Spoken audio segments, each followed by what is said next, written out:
What's up?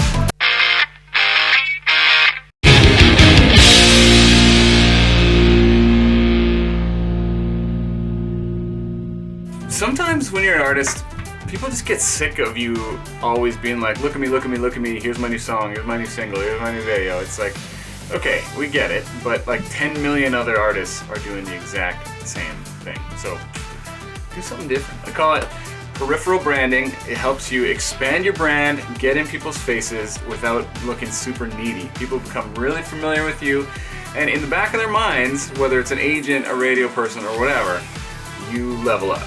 So check this out. I'm headed down to the studio. I'm hosting a digital after party for this awards show. So this is one of those things, you know, I'm involved in this music community in my home province, and this is going to be viewed by thousands of people, so I figured great opportunity for me as a person that's used to entertaining a crowd and talking to people like this to just jump in front of the camera and direct traffic, do some interviews. It's pretty easy. So if you got, you know, any skill or any comfort in front of people, hosting gigs are a great thing to do. Yeah, hosting gigs. I always hit a train here. Before I palm your face, I'll take you down to the studio. I'll kind of show you what I'm going to be doing today, and you can kind of get a general sense of what a hosting gig looks like.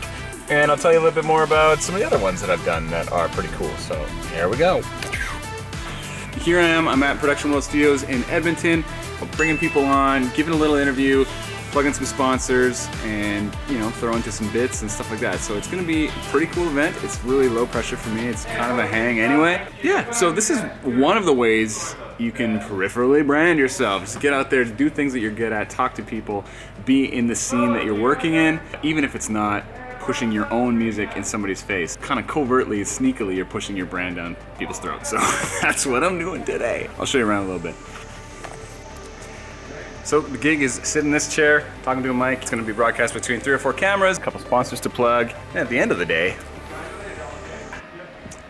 they're coming home with me. They love you for it. I think I drove past the Home of Tennille Town sign once up in Grand Prairie, so that's truly a sign of something good. Hey guys, so it's the next day after the event. I drove down to Calgary this morning and we are scouting my next little peripheral branding thing. This is kind of a hosting gig, but it's more of an event. We're putting on a songwriters round here. We're gonna pre-record it and make it kind of like a fake live thing. I've launched that digital music festival like I was talking about earlier in the year. And then we springboarded that into Canada's first hotel music festival and keep sort of our name and my name in the forefront of like, whoa, this guy's doing cool shit. That's what today's all about. We're here at this really cool distillery, scouting on a location for another event. Check this place out.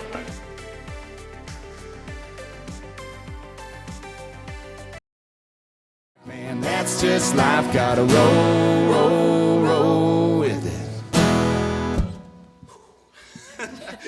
We kind of got through it. I don't know if you noticed, but Nice Horse was trying to make that a Dan Davidson Roadhammer's Nice Horse. There's still time. Yeah. I think there is still time. We can make this happen.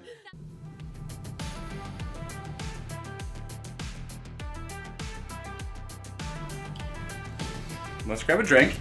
Oh my God, it's a disaster in here. A juice box would be nice. And then a beer. Hold on.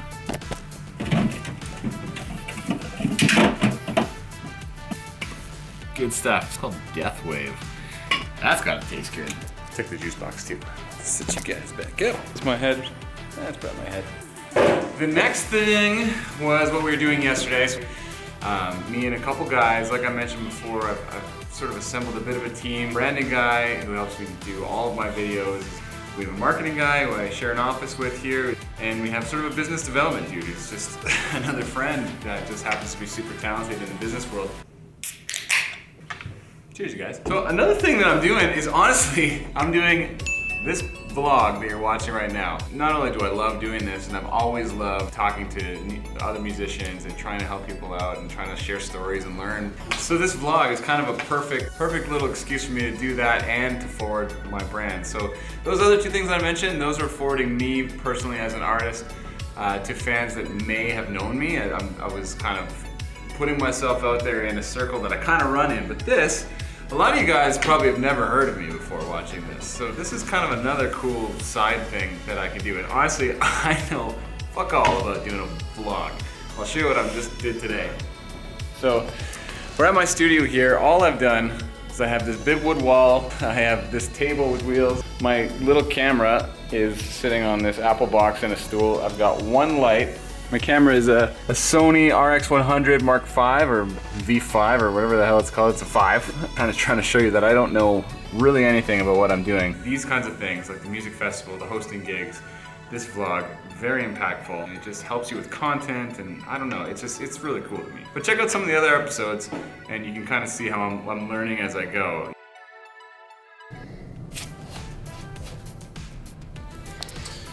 Bit of a weird transition, I know, but I'll take any excuse I can to show you this completely bizarre bathroom. The Adam latrine. One of the other things that's a big one, brand partnerships. So with brand partnerships, they're not easy to get, but they're super cool, and it's great because you can do things with people and for people that goes out to their fans, and you don't have to be the guy shoving it down your fans' throat all the time. It just happens out there and people stumble across it from a different angle. If people hear about a project or an artist from a few different sources, then it's way stickier. It's way stickier than if it's coming from the artist. If it's coming from a friend, it's coming from the radio station, something on TV, they see an ad on Facebook, all that stuff adds up to somebody clicking something and checking you out.